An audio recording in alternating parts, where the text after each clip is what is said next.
Hey, what's up, lightboltjoe here. Today we're going to discuss the 1989 Disney classic film, The Little Mermaid, based on the fairy tale from Hans Christian Andersen. When was he alive? 1800s? I think he died in like 1875, something like that. So this, 100 years later, is the Disney version of that classic story, which he wrote because he was madly in love with a guy, and that was the thing you could not do at that moment. And so the guy was starting to date a girl, and he was wishing to be somebody else that he could be with that guy. That was the purpose of that's how the story started. And so there's been different versions ever since. It's been in the public domain ever since. I think a copyright is good for 100 years, something like that. So then, within regards to doing this marathon, this Little Mermaid marathon, I'm doing these reviews in release order. So the TV series, which is actually a prequel to the film, comes out after this in like 91. I think it aired on Disney Channel. So we're going to watch that next. There's other cartoons, like other films.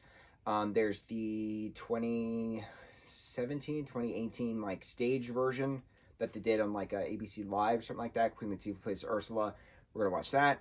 And then there's the 2022 remake, 23 remake, that had so much uproar because they cast a different actress to play Ariel, and I was like, you don't. It's a mermaid. It's the color of the mermaid's skin has nothing to do with the fact that they're a mermaid. It's a mythological creature. So much uproar about that. So we're starting at the beginning. We're starting in 1989, and we're going to talk about stuff, right? So it's the basic Little Mermaid story we all know and love. Ariel is a mermaid. Her father's King Titan. Sebastian is King Triton's right-hand crab, if you will, who's then tasked with keeping an eye on Ariel. Her best friend is Sebastian, who is Flounder, who's a fish. And so she's obsessed with humans. She comes across Prince Eric after a storm, saves him from drowning, and then, is then punished for how dare she being now in love with a human. So she makes a deal with Ursula, the sea witch, who's this octopus humanoid hybrid. She'll give her voice, but she has to have a true love's kiss within 3 days, or then she is Ursula's new pet in the garden, kind of a thing. Ursula's main objective is to get the trident from King Triton. So that's the bait type of thing. So she goes, she's human, she can't speak, despite the fact that she signs her name on the contract with Ursula. Biggest plot flaw in this entire film.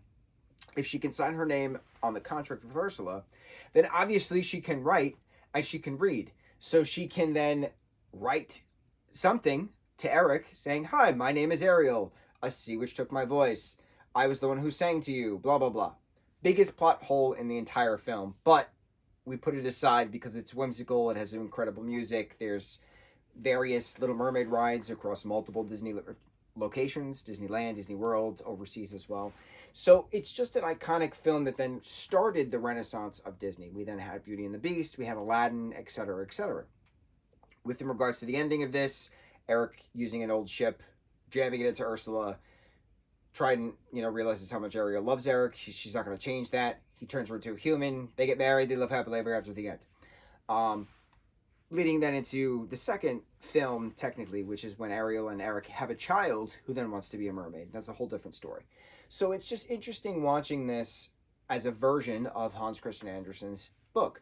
You're never going to have a page to screen of any book that you adapt. That's the credits of this even state based on the book by Hans Christian Andersen. That doesn't say adapted, just says based. So Disney, obviously, the animation department and the storytellers took liberty and put their own spin on it. And then people are just absolutely crazy now compared to, no, people are crazy. People are crazy. They complain about the dumbest things that have no relevance to the well-being of themselves. And I'm just very interested to see how well the newest version of The Little Mermaid is, which is Disney, a live-action remake, which of course it's all CGI because they're all mer people, so how do you do that? Because there's no live action? Whatever, we'll figure it out. But I wanted to do this marathon because I know there's 30-something episodes of that TV series, which is going to take a long time. I calculated it's over 11 hours worth of Little Mermaid, the TV series. We're going to watch it. It's technically a prequel to this. You know Ariel knows Ursula at some point because Ariel's like, oh, the Sea Witch in this film. So, like, something had to have happened. I'm curious if we get that something had to have happened in this TV series. So, starting out our Little Mermaid marathon, ending out the summer, moving into the fall, on to the next review. Mucho mahalo.